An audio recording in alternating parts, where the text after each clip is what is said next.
വെറും 19 വയസ്സ് മാത്രം പ്രായമുള്ള അയാൻ അഹമ്മദ് തൻവീറും സുഹൃത്തായിട്ടുള്ള ഉജേർ ഖാനും ചേർന്ന് പീഡിപ്പിച്ചത് 180ഓളം പെൺകുട്ടികളെയാണ്. വിശ്വസിക്കാൻ കഴിയുന്നില്ല അല്ലേ? പക്ഷെ വിശ്വസിച്ച് തന്നെ ആകണം. ഇതങ്ങ് മൊബൈലല്ലേ എന്ന് പറയാൻ വരട്ടെ, ഇത് എല്ലായിടത്തും നടക്കാൻ സാധ്യതയുണ്ട്. നമുക്കറിയാം, ഇൻസ്റ്റഗ്രാം, സ്നാപ്ചാറ്റ് തുടങ്ങിയിട്ടുള്ള സാമൂഹിക മാധ്യമങ്ങളിലൊക്കെ വെളുത്ത് പാറി നിൽക്കുന്ന സുന്ദര കുട്ടപ്പന്മാരായിട്ടുള്ള യുവാക്കൾ, ഇവരുടെ പ്രണയ ചതികളിൽ, പ്രണയക്കെണികളിൽ വീണ് പോയവരാണ് ഈ പറഞ്ഞ പെൺകുട്ടികൾ അത്രയും. ഇതൊരു സുഹൃത്തുക്കൾ തമ്മിൽ ചേർന്ന് നടത്തിയിട്ടുള്ള വമ്പൻ റാക്കറ്റിന്റെ വിവരങ്ങളാണ് ഇവരെ പിടികൂടിയത് വഴി ഇപ്പോൾ പുറത്തു വന്നുകൊണ്ടിരിക്കുന്നത്. പുറത്തു വരാനും കാരണമുണ്ട്. ഈ രണ്ട് സുഹൃത്തുക്കളും, അതായത് അയാൻ അഹമ്മദ് തൻവീറും സുഹൃത്തായിട്ടുള്ള ഉജേർ ഖാനും തമ്മിൽ സാമ്പത്തികമായിട്ടുള്ള പ്രശ്നങ്ങളിൽ അടിപിടി കൂടിയതോടുകൂടിയാണ് ഈ വിഷയങ്ങൾ അത്രയും പുറത്തു വന്നത്. ഇനി ഈ പ്രണയക്കെണിയിൽപ്പെടുത്തി 180ഓളം പെൺകുട്ടികളെ ലൈംഗികമായി ഉപയോഗിക്കുകയും അതിൻ്റെ അശ്ലീല വീഡിയോകൾ നിർമ്മിക്കുകയും ചെയ്തു. അതിൻ്റെ എണ്ണം ഏതാണ്ട് 350ഓളം വരും. ഇത്രയും കാര്യങ്ങൾ, ഈ 350 വീഡിയോ ക്ലിപ്പുകളും പോലീസ് പിടിച്ചെടുത്തിട്ടുണ്ട്.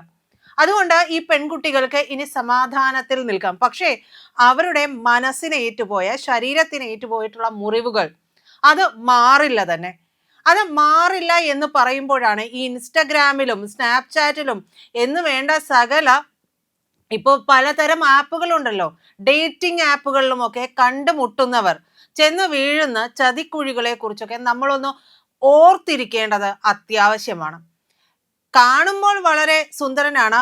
ഒന്ന് പ്രണയിച്ചു കഴിഞ്ഞിട്ടുണ്ടെങ്കിൽ, പ്രണയം അങ്ങനെയാണല്ലോ, പ്രണയിച്ചു കഴിഞ്ഞിട്ടുണ്ടെങ്കിൽ പിന്നെ ബുദ്ധി പ്രവർത്തിക്കുക എന്ന് പറയുന്നത് വളരെ ചുരുക്കമായിരിക്കും. അപ്പോൾ ഈ പ്രണയത്തിൽ പെട്ടുപോയത് കൊണ്ട് തന്നെ ഇവർ പറയുന്നത് മുഴുവൻ വിശ്വസിച്ചുകൊണ്ട്, ഇവർക്ക് അടിമപ്പെട്ടുകൊണ്ടാണ് പിന്നീട് ഓരോ പെൺകുട്ടിയുടെയും ജീവിതം.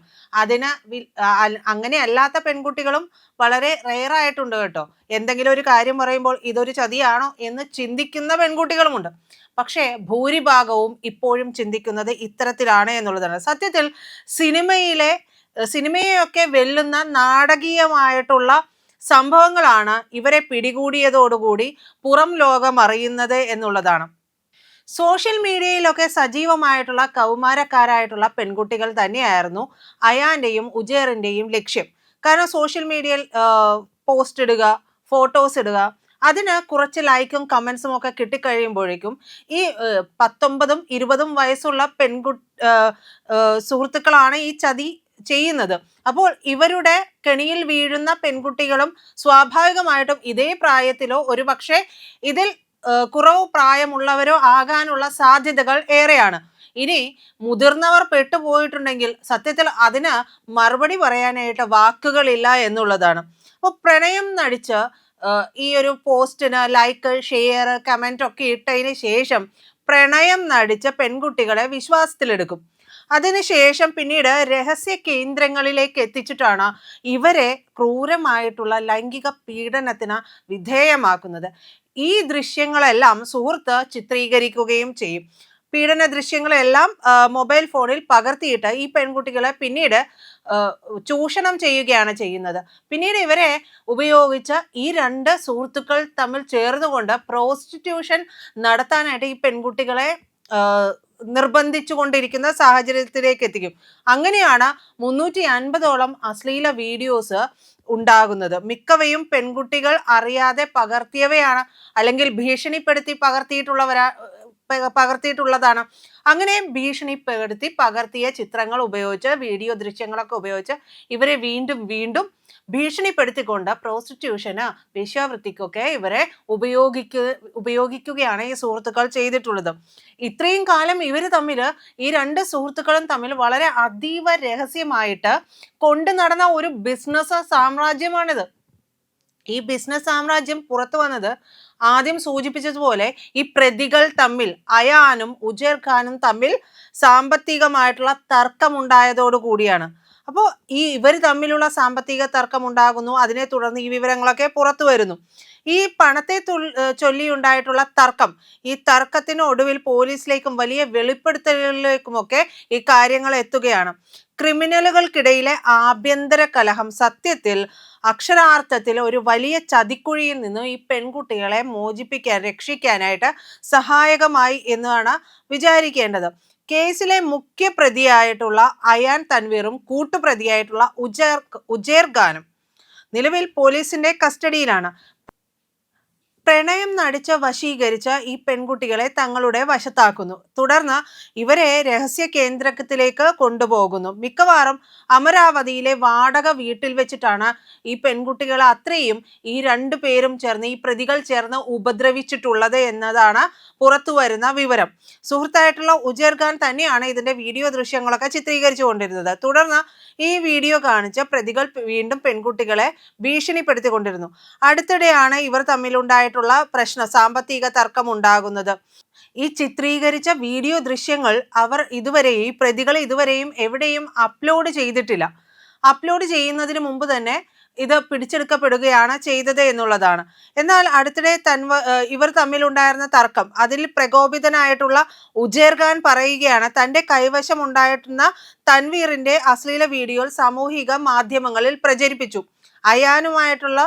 അയാനും പെൺകുട്ടികളും തമ്മിലുള്ള അശ്ലീല വീഡിയോകൾ ഉജേർ ഖാൻ ഈ സാമ്പത്തിക തർക്കത്തെ തുടർന്ന് സാമൂഹിക മാധ്യമങ്ങളിൽ പ്രചരിപ്പിച്ചു. ഇൻസ്റ്റഗ്രാമിലും സ്നാപ്ചാറ്റിലും ഉൾപ്പെടെ ഇതൊക്കെ വീഡിയോകൾ പോസ്റ്റ് ചെയ്യുകയായിരുന്നു. അയാൻ തൻവീറിനെ അപകീർത്തിപ്പെടുത്തുക എന്ന് തന്നെയായിരുന്നു ഉദ്ദേശിച്ചിരുന്നത്. എന്നാൽ അശ്ലീല വീഡിയോ പ്രചരിക്കുന്നത് ശ്രദ്ധയിൽപ്പെട്ടതോടുകൂടി നാട്ടുകാർ തന്നെയാണ് പരാതിയുമായിട്ട് രംഗത്തെത്തിയത്. ഈ രണ്ടു പേരെയും പോലീസ് അറസ്റ്റ് ചെയ്തതിന് ശേഷം അയാൻ തൻവീറിന്റെ വീട് മുനിസിപ്പൽ അധികൃതർ ബുൾഡോസർ ഉപയോഗിച്ച് തകർത്ത് കളഞ്ഞിട്ടുണ്ട്. തകർത്ത് കളഞ്ഞത് കൊണ്ട് മാത്രമായില്ല, ഈ പെൺകുട്ടികളെല്ലാം ഈയാമ്പാറ്റകളെ പോലെ ഈ സ്നാപ്ചാറ്റിലും ഇൻസ്റ്റഗ്രാമിലും ഒക്കെയുള്ള ഈ വെളുത്ത് പാറുന്ന യുവ കോമളന്മാരുമായിട്ടൊക്കെ ബന്ധം സ്ഥാപിക്കുമ്പോൾ ഓർത്തിരിക്കേണ്ട ഒരു ചതിക്കുഴി തങ്ങൾക്ക് ചുറ്റുമുണ്ട് എന്നുള്ളത് ഓർത്തിരിക്കേണ്ടത് വളരെ അത്യാവശ്യമാണ്. ഇവിടെ ഇരുന്നു കൊണ്ട് എന്തെങ്കിലുമൊക്കെ പുലമ്പുന്നതല്ല. നമുക്ക് ചുറ്റും ഇത്തരത്തിലുള്ള സാമൂഹിക മാധ്യമങ്ങൾ വഴി പലതരത്തിൽ നമുക്ക് ചുറ്റും ഇത്തരത്തിലുള്ള ചതിക്കുഴികൾ ചുറ്റുമുണ്ട് എന്നുള്ളത് ഓർത്തിരിക്കണം. അത് ഈ പറയുന്ന ഫോണും മറ്റുള്ള ഉപകരണങ്ങളും ഒക്കെ, ഇലക്ട്രോണിക്സ് ഉപകരണങ്ങളും ഒക്കെ കുട്ടികളുടെ കൈകളിലേക്ക് കൊടുക്കുന്ന മാതാപിതാക്കൾ കൂടി ശ്രദ്ധിക്കേണ്ടതാണ്. ഇത് ഒന്നും രണ്ടും തവണയല്ല. ഇതിപ്പോൾ മുംബൈയിൽ നടന്നു എന്ന് പറയുമ്പോഴും മുംബൈയിൽ നിന്ന് അധിക ദൂരമില്ല കൊച്ചിയിലേക്ക് അല്ലെങ്കിൽ കേരളത്തിലേക്ക്. അപ്പോൾ ഇത് എല്ലായിടത്ത് നിന്നുകൊണ്ടും വല വീശി പിടിക്കുന്ന വമ്പൻ വലകളാണ്. സെക്സ് റാക്കറ്റുകൾ ഉൾപ്പെടെയുള്ളവരാണ് ഇത്തരം മാധ്യമങ്ങൾ ഉപയോഗിച്ചുകൊണ്ട് ഇതൊക്കെ പ്രവർത്തിപ്പിച്ചുകൊണ്ടിരിക്കുന്നത്. ഇവരുടെ ലോകം വളരെ വലുതായിരിക്കും എന്ന് പറഞ്ഞു കഴിഞ്ഞിട്ടുണ്ടെങ്കിൽ ഇവർ വളരെ സംഘടിതമായിട്ട് നടത്തുന്ന ഒരു ചതിക്കുഴിയാണ്. ഇതിലൊന്ന് പെട്ടുപോയിട്ടുണ്ടെങ്കിൽ പിന്നീട് തിരിച്ചു വരാൻ വളരെ ബുദ്ധിമുട്ടാണ്.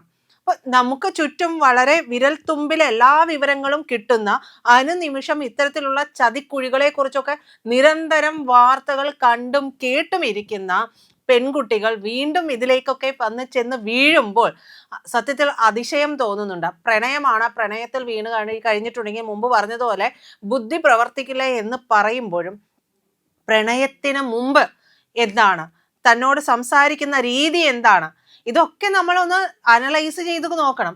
പ്രണയമൊക്കെ സ്വാഭാവികമായിട്ടും ഉണ്ടാകുന്ന ഒരു കാര്യമാണ്. പക്ഷേ അതിനുള്ളിൽ നിന്നുകൊണ്ട് അവർ പറയുന്ന വാക്കുകളിലൂടെ ഇവരുടെ ഉദ്ദേശം എന്താണ് എന്നുള്ളത് മനസ്സിലാക്കാൻ കഴിഞ്ഞില്ല എന്നുണ്ടെങ്കിൽ അത് ചെന്ന് അവസാനിക്കുന്നത് വൻ വിപത്തിലായിരിക്കും എന്നുള്ളത് ഉറപ്പാണ്. നമുക്കറിയാം, അലൂമിനി മീറ്റിങ്ങുകളിലൊക്കെ പോയിട്ട് ബന്ധം പുനഃസ്ഥാപിക്കുകയും പിന്നീട് ഇതിന്റെ ഭാഗമായിട്ട് കൊലപാതകങ്ങൾ വരെ നടന്നിട്ടുള്ളതുമായിട്ടുള്ള വാർത്തകളെല്ലാം നമ്മുടെ കൺമുൻപിലൂടെ തന്നെയാണ് നടന്നു പോയിട്ടുള്ളത്. അപ്പോൾ ഇത് അവർക്ക് സംഭവിച്ചില്ലേ? സ്വാഭാവികമാണ്. നമ്മൾ പറയുന്നത് എപ്പോഴും അങ്ങനെയാണ്, അത് അവിടെ സംഭവിച്ചതാണല്ലോ. അല്ലെങ്കിൽ അത് ഇവിടെയല്ലേ സംഭവിച്ചത്, അത് അന്യദേശത്തല്ലേ സംഭവിച്ചത്. എന്തിനാ അന്യദേശത്ത് നടക്കുന്നതിനെ അല്ലെങ്കിൽ തൊട്ടപ്പുറത്ത് നടന്നതിനെ നമ്മൾ അവഗണിക്കണം? ഇത് ഇന്നോ നാളെയോ ഒക്കെ നമ്മളെ തേടിയെത്താം. നമ്മൾ ജാഗരൂകരായിരിക്കുക എന്നുള്ളത് മാത്രമാണ് ഇത്തരം സംഭവങ്ങളിൽ പറയാൻ കഴിയുക. കാരണം ചതിയന്മാർ അല്ലെങ്കിൽ ചതി ഒളിപ്പിച്ചു വെച്ചിട്ട മുഖത്തെ പുഞ്ചിരിയുമായി നടക്കുന്ന ആട്ടിൻ തോലിട്ട ചെന്നായ്കൾ ചുറ്റുമുണ്ട്. ഇതിന് പോലീസിന്റെ ഭാഗത്ത് നിന്നൊക്കെ ഒരുപാട് നമുക്കറിയാം അവബോധ ക്ലാസ്സുകളും ഒക്കെ നടത്തുന്നുണ്ട്. എന്നിരുന്നാൽ പോലും ചെന്ന് വീഴുകയാണ്. ഇതിപ്പോൾ 180ഓളം യുവതികളുടെ ജീവിതമാണ് ഈ കെണിയിൽ വീണു പോയത്. ഇവർ ആദ്യമെല്ലാം ഒന്ന് ആലോചിച്ച് നോക്കണം. 2 സുഹൃത്തുക്കൾ 19ഉം 20ഉം വയസ്സുള്ള സുഹൃത്തുക്കൾ ചേർന്ന് നടത്തിയ വൻ സെക്സ് റാക്കറ്റാണ്. പ്രായം പോലും എത്രയാണ് എന്നുള്ളത് നോക്കണം. വലിയ പ്രായമുള്ളവരല്ല ഇത് നടത്തിക്കൊണ്ടിരുന്നത്. 19ഉം 20ഉം വയസ്സുള്ളവരാണ്. ഈ 2 സുഹൃത്തുക്കൾ തമ്മിൽ നടത്തുന്നു. ഈ ഒരു സുഹൃത്ത് പ്രണയം നടിച്ച് പെൺകുട്ടികളെ വലയിലാക്കി കൊണ്ടുവന്ന് ഉപയോഗിക്കുന്നു. ഇതിന്റെ ദൃശ്യങ്ങൾ ഇവരറിയാതെ പകർത്തിയെടുക്കുന്നു. ഇതെല്ലാം സുരക്ഷിതമായി ഇവരെ ഭീഷണിപ്പെടുത്താൻ വേണ്ടി ഇവർ ഉപയോഗിച്ചു വെക്കുന്നു. ഇതിന് ശേഷം ഈ 2 സുഹൃത്തുക്കൾ തമ്മിൽ സാമ്പത്തികമായിട്ടുള്ള പ്രശ്നത്തെ തുടർന്ന് അടി ഉണ്ടാകുന്നു. ഈ അടി ഉണ്ടായതോടുകൂടിയാണ് ഈ ദൃശ്യങ്ങൾ അത്രയും ഇവരുടെ കയ്യിൽ നിന്ന് കൈവിട്ടു പോകുന്നത്. ഈ പറയുന്ന ഉജേർ ഖാൻ സാമൂഹിക മാധ്യമങ്ങളിൽ പങ്കുവെക്കുന്നത്. ഇത് പൂർണ്ണമായിട്ടും എല്ലാ വീഡിയോയും പങ്കുവെച്ചോ എന്നുള്ളത് അറിയില്ല. എന്തായാലും പങ്കുവെക്കാത്ത ദൃശ്യങ്ങളെല്ലാം തന്നെ പോലീസിന്റെ കയ്യിലുണ്ട്. അതുകൊണ്ട് തന്നെ ബാക്കിയുള്ള യുവതികളുടെ ജീവിതം സുരക്ഷിതമാക്കാൻ കഴിയുമെന്നാണ് വിശ്വസിക്കുന്നത്. പക്ഷേ നമ്മൾ എപ്പോഴും എത്രയൊക്കെ ആരൊക്കെ കരുതലിനുണ്ട് എന്ന് പറയുമ്പോഴും നമുക്ക് ചുറ്റുമുള്ളത് എന്താണെന്ന് തിരിച്ചറിയാനുള്ള ഒരു സാമാന്യ യുക്തിയും ബോധവും ഇന്നത്തെ കുട്ടികൾക്കും ഇന്നത്തെ മാതാപിതാക്കൾക്കും ഒക്കെ ഉണ്ടാകേണ്ടത് അത്യാവശ്യമാണ്.